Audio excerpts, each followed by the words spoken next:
디모데후서 3장 1절에서 9절입니다. 디모데후서 3장 1절부터 9절 말씀 한 절씩 교독하겠습니다. 너는 이것을 알라. 말세에 고통하는 때가 이르러 사람들이 자기를 사랑하며 돈을 사랑하며 자랑하며 교만하며 비방하며 부모를 거역하며 감사하지 아니하며 거룩하지 아니하며 무정하며 원통함을 풀지 아니하며 모함하며 절제하지 못하며 사나우며 선한 것을 좋아하지 아니하며 배신하며 조급하며 자만하며 쾌락 사랑하기를 하나님 사랑하는 것보다 더하며 경건의 모양은 있으나 경건의 능력은 부인하니 이 같은 자들에게서 내가 돌아서라. 그들 중에 남의 집에 가만히 들어가 어리석은 여자를 유인하는 자들이 있으니 그 여자는 죄를 중히 지고 여러 가지 욕심에 끌린 바 되어 항상 배우나 끝내 진리의 지식에 이를 수 없느니라. 얀네와 얀브레가 모세를 대적한 것 같이 그들도 진리를 대적하니 이 사람들은 그 마음이 부패한 자요 믿음에 관하여는 버림받은 자들이라. 같이요. 그러나 그들이 더 나아가지 못할 것은 저 두 사람이 된 것과 같이 그들의 어리석음이 드러날 것임이라. 아멘. 디모데후서는 사도 바울이 디모데에게 마지막으로 보낸 편지입니다. 지난 주말에 본문을 오늘 마지막 디모데후서 묵상하면서 오늘부터는 여러분 호세아서를 큐티하고 계시죠? 내일 새벽 예배부터는 호세아를 설교하게 될 것입니다. 오늘 디모데후서의 마지막 부분인데요. 너는 이것을 알라. 굉장히 강한 명령형입니다. 너는 사도 바울이 디모데에게 이것을 알라. 꼭 알아야 된다. 굉장히 강조되어 있는 명령형 형태입니다. 원어로 보면 너는 이것을 알아라. 디모데가 꼭 알아야 될 것이 무엇일까요? 말세에 고통하는 때가 이르러. 우선 말세라는 표현부터 이게 무슨 뜻인지 정확하게 알고 넘어가야 되는데요. 말세하면 우리는 미래의 재림 즈음에 이렇게 생각합니다. 세상의 마지막이니까요. 말세. 그러나 여러분 신약성경 읽으실 때 말세라는 표현이 그런 뜻이 아니라는 것을 오늘 본문에서도 그래요. 좀 알 필요가 있습니다. 모든 언어는 다른 언어로 번역을 하게 되면 정확하게 번역할 수가 없어서 설명이 필요해요. 신약성경 안에서 말세라는 단어도 좀 오해하기 쉬운 그런 표현입니다. 우리가 생각할 때 재림쯤에 재림 때가 되면 세상이 이렇게 변한다. 19가지 이렇게 이야기할 텐데요. 마지막 재림 때 이런 고통스러운 세상이 된다라고 생각하면 오늘 본문을 오해하게 돼요. 왜냐하면 5절에 보면 너는 이 같은 자들에게서 돌아서라고 그랬잖아요. 미래의 재림 때 이런 일이 있는데 디모데가 돌아설 일이 뭐가 있겠어요. 5절에 이 같은 자들에게서 네가 돌아서라는 명령이 있는 것을 보면 지금 현재 상황이거든요. 물론 미래도 이러하겠지만 지금도 이렇게 말세라는 것을 기억하면 신약성경에서 말세라는 단어가 꼭 재림 때만 쓰인 것이 아니라 주님이 오시면서 말세가 시작된 거예요.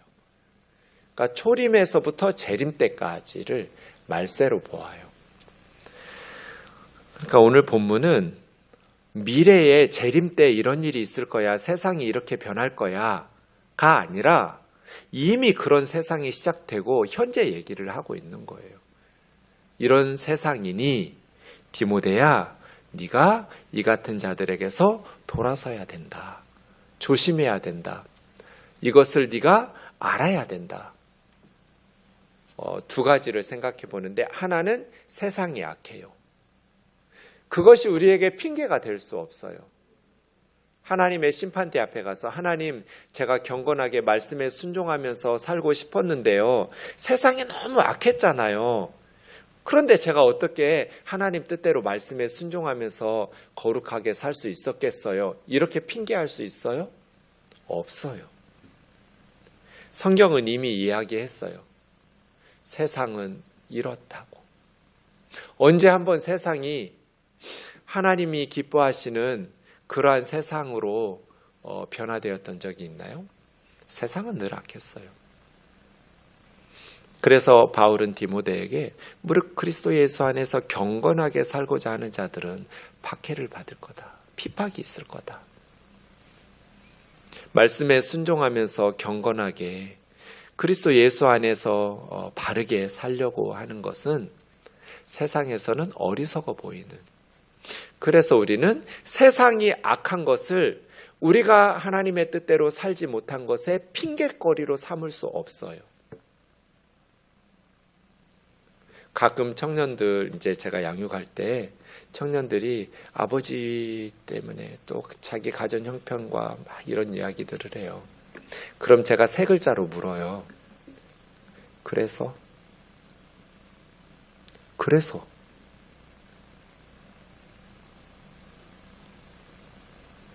아버지를 우리가 선택할 수 없어요. 부모를 우리가 선택할 수 없지요.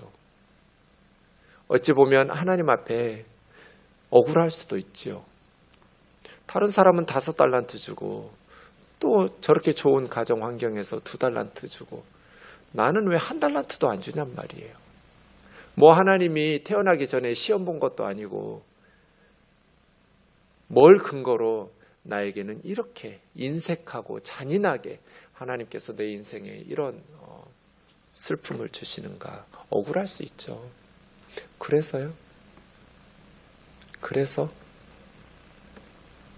그랬기 때문에 그 속에서 고통받는 너의 경험이 다른 유복한 가정에서 태어난 아이들보다 불리한 건 맞지만 오히려 더 그것을 극복해내면 큰 장점이 될 수 있다. 그것이 사역의 도구가 될 수 있다. 전 좀 정신병인가 싶을 때도 있어요. 제가 가끔 제 스스로. 전 병원의 소독 냄새가 너무 좋아요. 그 이상하죠? 약간 정신병인가? 이런 생각이 들 만큼 병원에 신방 갈 때 정말 기분 좋아요, 저는. 아파하는 환자들, 힘든 목사가 꼭 가서 기도해주고 싶고, 위로해주고 싶고, 격려해주고, 가고 싶은데 병원이에요. 오랫동안 제가 아파가지고 병원에서 죽음과 싸웠었잖아요. 몸이 약해가지고. 병원의 소독 냄새가 무슨 고향에 온 것 같아요. 가끔은 믿지 않는 부모님이나 가족들에게 이렇게 믿는 우리 교우들의 믿지 않는 가족들의 병문안을 갈 때가 있어요. 얼마나 싫겠어요. 깨끗하게 씻고 화장하고 이러고 만나는 것도 아니고 처음 보는 목사가 병원에 찾아온다는데 부담스럽죠. 자기는 크리스찬도 아닌데. 그래서 처음에 갈 때 되게 어색하고 불편해하는 모습이 보여요. 저는 5분 내에 그 분위기를 풀어서 제 뜻대로 이끌어갈 수 있어요. 다른 데서는 못해요. 병원에서는 가능해요. 왜 그럴까요? 제가 아파봤으니까요. 의사들이 죽는다고 포기해본 환자였으니까요. 그 심정이 어떤 걸 저는 아니까요. 내가 당해봤으니까. 그러니까 불행한 상황이나 환경이 인생의 꼭 단점이고 마이너스만은 아니더라고요. 그것이 경력이 되기도 해요. 역경을 단어 순서 바꾸면 경력이잖아요. 역경을 극복하고 나면 그게 경력이 돼서 되게 하나님의 일을 하는 도구가 되기도 해요. 아빠가 그랬으니까, 가정이 불우했으니까, 그래서요. 세상이 악했으니까 우리가 악하게 살 수밖에 없었어. 말씀에 불순종하면서 살 수밖에 없었어. 빛은요, 어두울수록 밝게 빛나요. 그 존재의 가치가 더 도드라지잖아요. 세상이 악하니까 착하게 사는 사람들의 그 선함이 필요한 거죠. 하나님께서 우리에게 원하시는 것은 소돔과 고모라에 물들지 않은 의인 10명이라는, 그 의인 10명이 무슨 역할을 하겠어요? 그렇게 악한 소돔과 고모라에서 의인 10명 있다고 그래서 그 사회에 티도 안 나겠죠. 하지만 하나님에게는 의인 10명이 있었다라면 소돔은 다 용서받고 좀 더 시간을 확보하면서 회개할 수 있는, 심판받지 않을 수 있는 기회를 얻었을 거예요. 오염된 한강물에 깨끗한 물 10바가지 붓는다고 그래서 무슨 도움이 되겠냐고요. 하지만 하나님에게는 그 의인 10명이 있냐 없느냐가 너무나 중요한 거죠. 우리도 마찬가지죠. 세상이 이렇게 악해요. 그럼에도 불구하고 그래서예요. 너는 이것을 알라. 낙관적인 기대를 하면 안 돼요. 세상에 대해서. 긍정적인 기대를 하면 안 돼요. 대통령이 바뀌었으니까 앞으로 우리 교육이 발전하고 과학기술 문명이 발전하고, 아니요. 저는 20세기에 그렇게 1, 2차 세계대전으로 전쟁으로 수많은 사람이 목숨을 잃고 인류 역사가 그렇게 비극적이었는데 21세기는 이럴 줄 몰랐어요. 정말 제가 예상한 세상이 아니에요. 지금 전 세계가 지금 정치 때문에 난리거든요. 유럽도 난리예요. 정치인들 때문에. 우리나라만 난리가 아니에요. 독일 원래는 내년 9월에 총선인데 내년 1월 조기 총선이에요. 연정 깨졌어요. 전 세계가 지금 난리예요. 21세기가 시작하자마자 전쟁 터지고 있잖아요. 헤겔의 말이 생각이 나요. 인간은 역사로부터 배우지를 못한다. 전쟁이 반복되는 것을 봐라. 인간은 어리석다. 역사로부터 배우는 게 없다. 전쟁은 계속 반복된다. 디모데야, 고통하는 때, 말세에 고통하는 때가 이른다는 것을 너는 알아야 된다. 시간이 지나면 낙관적인 전망을 가지고 긍정적인 기대를 가지고 세상 살면 안 된다. 복음과 함께 고난을 받을 각오를 하면서 살아야 된다. 그리스도 예수의 제자로 경건하게 살려는 사람들은 언제나 고난을 받게 될 것이다. 세상 사람들로부터 외면을 받을 것이다. 그래서 말세에 고통하는 때는 재림 때가 아니에요. 사도행전 2장도 보면 2장 17절에 말세에 방언의 역사가 일어나고 오순절 성령 강림 사건이 일어나니까 사람들이 막 미쳤다고 대낮에 술 취했다고 그때 베드로가 설교하는 장면이잖아요. 요엘 선지자가 말한 것처럼 말세에 구약 선지자들이 말세라고 말한 것은 주님이 메시아가 오시는 때예요. 초림에서 재림 때까지예요. 이 말세는 베드로가 말하는 말세는 마지막 재림 때가 아니에요. 지금 오순절에 이런 방언의 역사들이 나타나는 것은 선지자 요엘이 말한 것과 같이 말세에 나타나기로 지금 말세예요. 히브리서 1장 1, 2절 보면 이 모든 날 마지막에 히브리서 1장 2절에서도 이 모든 날 마지막은 재림 때가 아니에요. 1절에 말한 옛적에 우리 조상들에게 선지자들을 통해서 여러 부분 여러 모양으로 말씀하셨던 구약의 끝에, 그러니까 마지막 아들을 통해서 예수 그리스도를 보내셔서 말씀하시는 하나님, 이 모든 날 마지막 말세는 초림부터 재림까지. 자, 그럼 왜 고통스러운가? 2절부터 19가지로 사도 바울은 디모데에게 설명하고 있어요. 말세에 고통스러운 이유가 무엇인가? 첫 번째가 뭐예요? 사람들이 자기를 사랑하며, 자기 중심성, 이기적이에요. 사람들이 자기를 사랑해요. 자기 사랑해야죠. 자기를 미워하면 되겠어요. 사랑해야 되는데 여기서 자기를 사랑하기 때문에 다른 사람들을 속이고 무시하고 멸시해요. 두 번째로 돈을 사랑해요. 세상은 언제나 돈을 사랑해요. 사람들이. 돈을 사랑하기 때문에 문제가 돼요. 돈이 문제가 아니에요. 돈이 일만하게 뿔이 아니라고 그랬어요. 돈을 사랑하는 것이 일만하게 뿔이라고 그랬어요. 돈은 선한 도구가 될 수도 있고 악한 도구가 될 수도 있어요. 돈을 사랑하는 것에서 모든 악이 시작돼요. 그런데 사람들이 돈을 사랑해요. 과도한 자기 사랑과 과도한 돈의 사랑. 남이야 죽든지 말든지 자기 사랑하고 돈 사랑해요. 그래서 환경도 파괴하고 범죄하고 전쟁하고 그런 거였잖아요. 자기 사랑과 돈 사랑. 세 번째는 자랑하며, 이거는 자기만을 높이는, 자기만 긍정하는 거예요. 자기만 옳다고 주장하면서 자랑하는. 교만하며, 너무나 교만해요. 자신을 높이고 다른 사람을 깎아내리고, 오만방자해요. 다른 사람을 무시하고 경멸해요. 이게 교만이에요. 비방하며, 비방하는 것은 다른 사람들을 학대하는 거예요. 연약한 사람들 비방하고 학대하고. 부모를 거역하며, 자기를 낳아서 길러주신 부모님도 공경하지 않아요. 감사할 줄을 몰라요. 그냥 당연하게 여겨요. 감사를 잃어버려요. 거룩하지 아니하며, 거룩이 뭐예요? 구별된 삶이에요. 그러니까 하나님의 백성답게 구별된 삶을 살아야 되는데 세상 사람하고 똑같아요. 여기서 말하는 19가지는 그들에게서 돌아서라. 먼저는 교회 안에 있는, 교회 다닌다는 사람들이에요.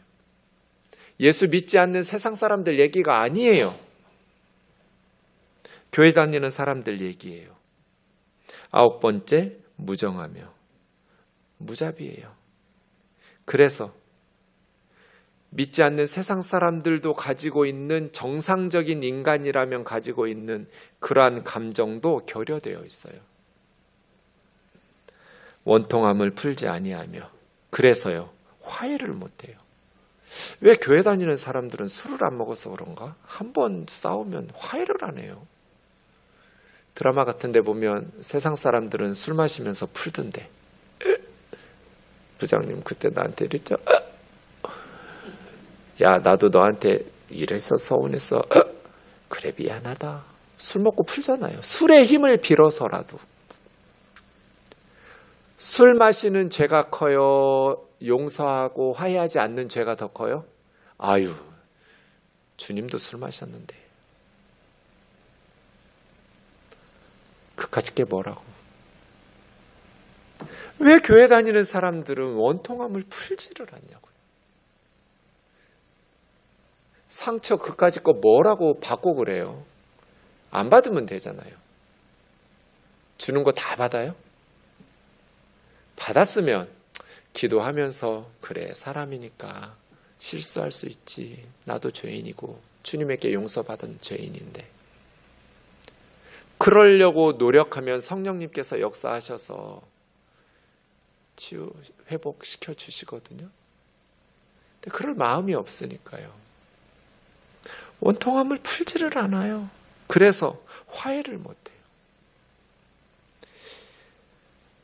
모함하며, 험담한, 남을 헐뜯어요.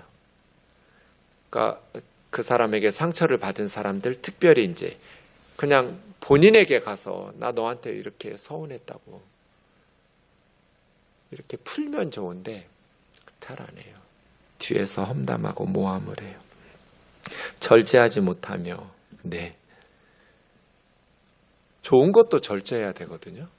하물며 나쁜 것은, 뭐 전도가 좋다고 집안 살림 내팽개치고 전도만 다니는 건 좋은 믿음 아니에요. 하물며 나쁜 것은 더 절제해야죠. 절제를 못해요. 근데 갈수록 이게 더 심해지는 것 같지 않으세요, 여러분? 마약, 뭐 여러 가지 쾌락, 인간의 그러한 악한 것들을, 정욕을 절제하지를 못해요. 사나우며, 어디나 싸움닭들이래요. 쳐다봤다고 때리고 죽이고. 어딜 꼬라보냐고. 뭘 꼬라봐, 그냥 볼 수 있잖아요. 사나워요. 조그만 실수와 허물도 용납을 안 하려고 그래요. 나와 정치적 의견이 다르면 죽이려고 그래요. 악의 축으로, 사탄의 무리로 적대시하면서 한없이 자신의 편에게는 부드럽고 유한 법이 상대방에게는 그렇게 잔인해요. 사나워요. 선한 것을 좋아하지 않아요. 선한 것을 좋아하고 악한 것을 싫어하는 것, 미워하는 것, 이게 사랑이거든요. 선한 것을 좋아하지 않아요. 배신하며, 가룟 유다처럼 신실함이 없어요. 그냥 돈 좀 더 준다고 하면, 자기에게 이익이 될 것 같다고 하면 순식간에 고민도 없이 배신해버려요. 조급하며 기다릴 줄 몰라요. 쉽게 말하고 판단하고 행동해요. 자만하며, 자기만 중요하다고 여기는 거예요. 쾌락 사랑하기를 하나님 사랑하는 것보다 더하며, 이게 문제죠. 그래서 이 19가지 중에 사랑이라는 단어가 4번 나와요. 첫 번째, 두 번째, 18번째. 그래서 결국 3대 1인데요. 자기와 돈과 쾌락을 사랑할 것인가, 하나님을 사랑할 것인가, 둘 중 하나예요. 이 19가지 중에 핵심은 저는 이 사랑이라는 단어에 있는 것 같아요. 무엇을 사랑하면서 살아갈 것인가. 나를 사랑하고 돈을 사랑하고 쾌락을 사랑하니까 이렇게 사는 거거든요. 하나님을 사랑하는 삶을 추구하면 이렇게 살지 않아요. 하나님을 사랑한다면 이 19가지가 반대로 될 거거든요. 근데 과도한 자기 사랑, 남이야 죽든지 말든지, 이건 하나님 사랑하는 사람은 절대로 이렇게 살아갈 수가 없거든요. 돈을 사랑하고 자신을 사랑하고 쾌락을 사랑하니까 남이야 죽든지 말든지, 무정하고 무자비하고 그렇게 교만하고 자고하고 자만하면서 악하게 살아가는 거잖아요. 자기를 사랑하고 돈 사랑하고 쾌락을 사랑하니까 부모도 공경할 줄 모르고 감사할 줄도 모르고 거룩할 줄도 모르고 교회는 다닌다고 하면서 하나님 사랑하지 않는. 그래서 마지막 19번째가 뭐예요? 경건의 모양은 있지만 경건의 능력은 부인하는 사람들. 그러니까 교회 안에 있는 사람들이에요. 19가지 사람들이. 경건의 모양은 있는데 경건의 능력은 부인해요. 경건은 하나님 앞에서 사는 삶이에요. 하나님 있는 삶. 크리스찬의 삶이죠. 경건의 모양은 있어요. 겉모양은 믿음 좋은 것처럼 보여요. 교회에서는 참 신실한 크리스찬처럼 보여요. 그런데 속은요? 신뢰하지 않아요. 믿음을 신뢰하지 않는다고요. 그럼 어떻게 살겠어요? 이사야 선지자가 요거 이야기해요. 이사야서 1장 14절부터 보시면 하나님께서 이렇게 이스라엘 백성들에게 말씀하세요. 내 마음이 너희 월삭과 정한 절기를 싫어하니. 이건 하나님 앞에 예배하러 모이는 모임들이겠죠. 하나님의 마음이 이스라엘 백성들이 예배드리는 게 싫대요. 그렇게 유월절, 초막절, 오순절 지키고 월삭 매월 첫째 날 모여서 예배하는 게 무거운 짐이라고. 하나님께서 너희가 예배드리는 게 무거운 짐덩어리 같다. 너무나 괴롭다. 왜요? 너희가 월삭에 모이고 또 절기에 모이고 안식일에 예배드리러 나와서 너희가 손을 편다는 것은 기도한다는 거거든요. 손을 펴서 기도하는데 내가 너희 기도를 눈뜨고 봐줄 수가 없다. 그래서 눈을 가리고 너희가 많이 기도할지라도 내가 듣지 않을 거다. 왜요? 너희 손에 피가 가득해. 그러니까 경건의 모양은 있어요. 월삭도 지키고 유월절, 초막절, 오순절, 주일 성수, 수요 기도회 나와서 예배하고 기도하는데 많이 기도해요. 거룩하게 하나님 앞에 예배한단 말이에요. 경건의 모양이 있어요. 그런데 그렇게 하나님 앞에 손들어 기도하는 손에 피가 가득해요. 누구 피겠어요? 연약한 백성들의 피겠죠.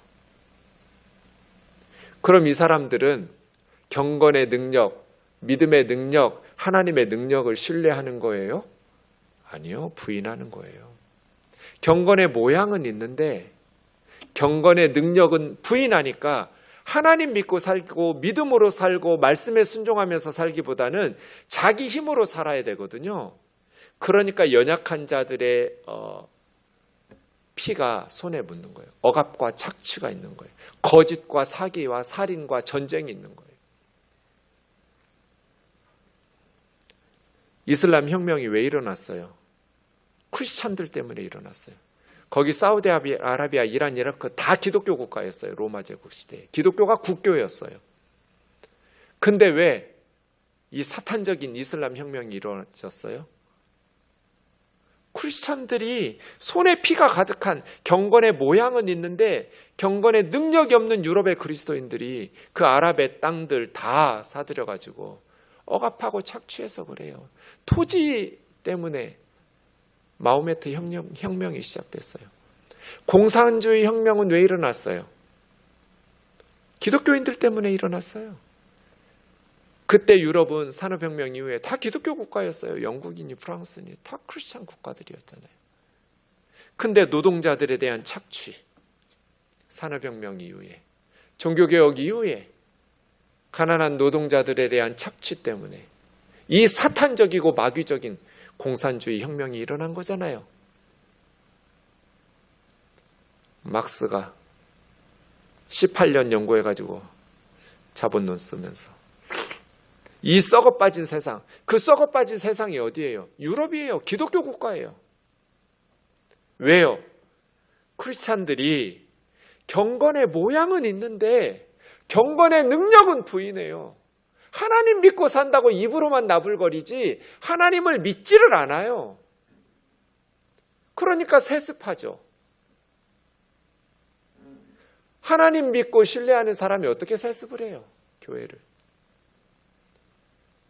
어떻게 하나님을 믿고 신뢰하는 사람이 그렇게 돈을 쌓아놓고 살아요? 어느 회사가 그렇게 은퇴하는 목사에게, 그런 사장에게 그렇게 어마무시한 돈을 줘요? 교회만 그래요. 이게 하나님 믿는 거예요? 몇십 년 동안 목회하면서 하나님 믿고 살아라, 믿음으로 살아라, 하나님이 책임지신다, 이렇게 목회하셨으면 은퇴할 때 노년을 하나님 믿고 사는 모습을 보여줘야죠. 왜 교회 돈을 다 긁어가요? 경건의 모양은 있는데 경건의 능력은 부인하는. 물론 대부분 목회자들은 가져갈 돈도 없고요, 교회에. 그런 줄 알면서도 신실하게 목회해요. 그냥 일부 부자 교회들 얘기예요. 또 큰 교회 목회자들 중에도 정말 진실하게 예수님의 제자답게 은퇴하는 목사님들도 많아요. 다 그런 것도 아니에요. 그런데 적지 않은 수의 목회자들이 세습하고 교회에서 줄 돈 없으면 후임자에게 조용히 따로 불러다가 네가 무슨 권리금 받아 나가듯이 담임 목사 되고 싶으면 돈 좀 해라. 나한테 개인적으로 줘라. 이게 너무 삽시간에 퍼져버렸어요. 한국교회에. 왜요? 경건의 모양은 있는데 경건의 능력이 없어요. 그래서요. 하나님은 16절 17절 너희는 스스로 씻으며 스스로 깨끗하게 하여 내 눈앞에서 너희 악한 행실을 버리며 행악을 그쳐라. 내가 너희들 월삭 절기 지키려고 예배드리는 게 내 마음이 너무 싫고 너희가 그렇게 손들고 기도하는 게 내가 마음에 너무나 무거운 짐덩어리다. 괴롭다. 나 좀 그만 괴롭혀. 하나님께서 그렇게 말씀하시는 이유가 경건의 모양은 있는데 경건의 능력을 부인해요. 하나님을 믿지를 않아요. 그래서 연약한 자들의 피가 손에 가득한 손을 들고 기도한단 말이에요. 선행을 배우며 정의를 구하며 학대받는 자를 도와주며 고아를 위하여 원수 갚아주며 과부를 위하여 변호해줘라. 억울한 일을 당하는 사람들의 편에 서서 기득권을 가진 사람들에게 밉보일지라도 찍혀서 세상살이가 힘들지라도 정말 나를 믿고 신뢰한다면 말씀대로 순종하면서 약자들이 억울한 일을 당할 때 외면하지 마라. 그들의 편에 서서 정의를 구해라. 그러면 내가 책임질게. 그러다가 죽기도 해요. 순교당하죠. 그러면 하나님 책임 안 지셨는가? 아니요, 책임지셨어요. 천국에 데려가셨으니까요. 이 세상이 뭐가 그렇게 좋아요? 천국이 좋지. 하나님이 책임지신다는 건 꼭 세상에서 안 죽는다는 거 아니에요. 약자들 편에 서면 세상살이는 괴로워요. 그런데 이런 악한 세상에서 경건의 능력을 믿고 신뢰하는 소수의 사람들이 역사를 발전시켰고 교회를 부흥시켰고 하나님의 복음, 하나님의 교회의 영광을 드러냈죠. 어느 세대나 알곡과 쭉정이들이 있어서 지금도 하나님의 나라에 소수의 좁은 길을 걸어가는, 좁은 문을 열고 좁은 길을 걸어가는 참된 말씀 순종의 사람들이 하나님의 나라를 섬기고 이 촛대의 촛불이 꺼지지 않도록 지켜내고 하나님의 역사들을 이 땅 가운데에서 이루어가고 있는 거죠. 핵심은 그래서 사랑, 누구를 사랑할 거냐? 자기를 사랑하고 돈을 사랑하고 쾌락을 사랑할 거냐? 아니면 자기를 부인하고 하나님을 사랑할 거냐? 자기를 부인하고 하나님을 사랑하면 세상이 행복해지거든요. 고통하는 세상이 그래도 그 사람 때문에 살만한 세상이 되거든요.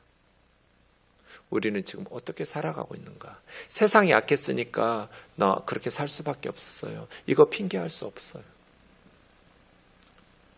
두 번째는 디모데는 소심하고 연약한 사람이에요.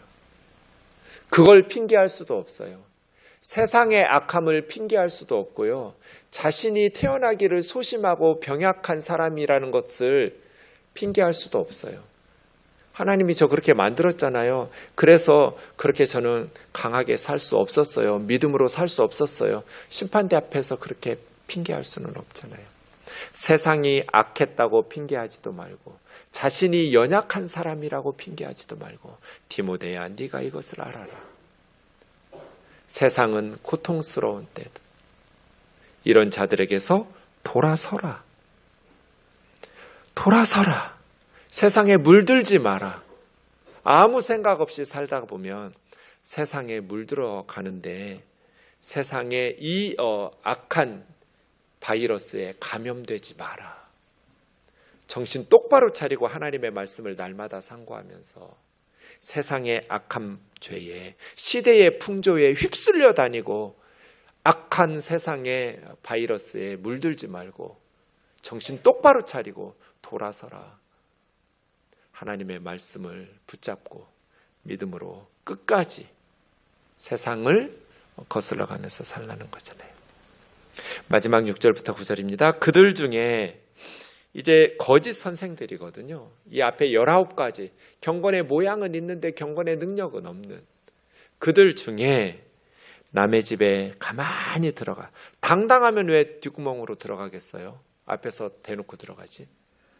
당당하지 못하니까요.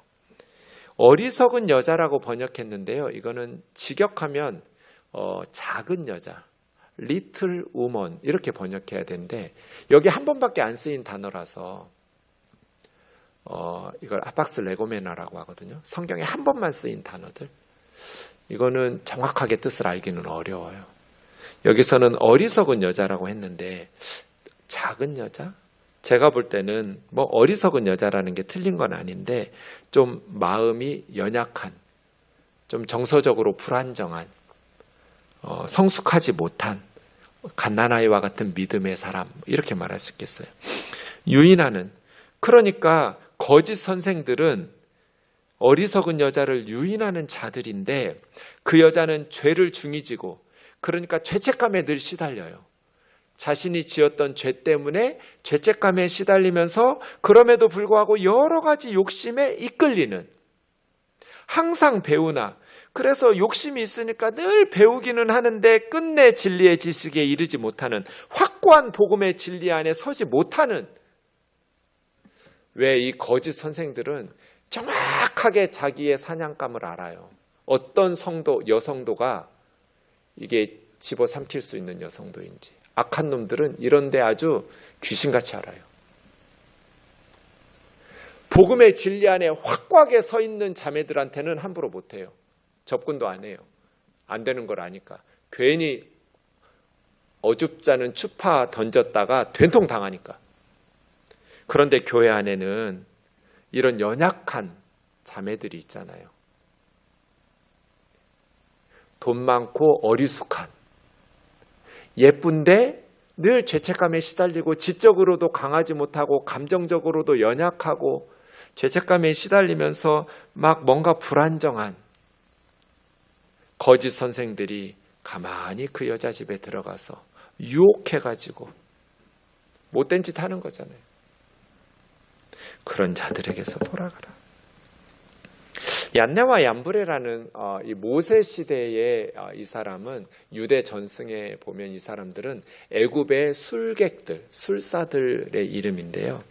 얀네와 얀브레가 모세를 대적한 것 같이 그 거짓 선생들도 복음의 진리를 대적하니 이 사람들은 마음이 부패한 자요. 앞에서는 경건한 영적인 리더인 것처럼, 목사인 것처럼, 선교사인 것처럼 하지만 뒤에서는 성폭행하고 있는 거잖아요, 지금.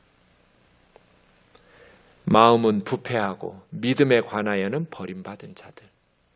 앞에서는 선생 노릇하고 자기는 가르치는 경건한, 그러나 경건의 모양만 있을 뿐 경건의 능력은 부인하는 타락한 영적 지도자들 말이에요.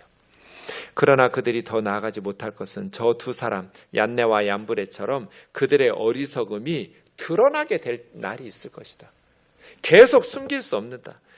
은밀한 죄는 반드시 드러난다. 그 어리석음이 드러날 것이다. 그래서 더 이상 그런 짓을 못하게 될 날이 올 것이다. 정신을 바짝 차리고 하나님 앞에서 복음의 일꾼답게 복음에 합당하게. 남들이 그런다고 해서 너도 그런 유혹을 받아서는 안 된다. 언제나 젊은 자매들에게는 내 누나나 여동생처럼 깨끗한 마음으로, 나이 많은 자매들에게는 어머니에게 대하듯이, 나이 많은 형제들에게는 아버지에게 대하듯이, 젊은 교우들에게, 청년들, 내 형제들에게, 동생에게, 형님에게 대하듯이 하나님 앞에서 깨끗한 양심으로, 거짓 없는 믿음으로 믿는 자들의 본이 되어서 에베소 교회를 이끌어가라.